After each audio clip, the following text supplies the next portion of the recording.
Hello guys, in this video I'm going to show you how to add scanned document to your Explain Everything project. But first of all, I just want to mention, please don't forget to subscribe to my channel, because at 10,000 subscribers I'm going to show you my whole YouTube revenue statistics and my growth strategy, how to make money online.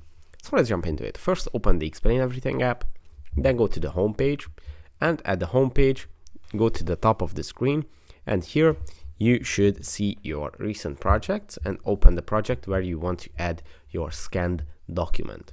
Now, when you open your project, you just have to go to the toolbar, which is on the left side of the screen, and at the toolbar, these are all the insertable objects. And to insert scan the document, you just have to tap on scan here, which is going to open up your camera so you can scan your document.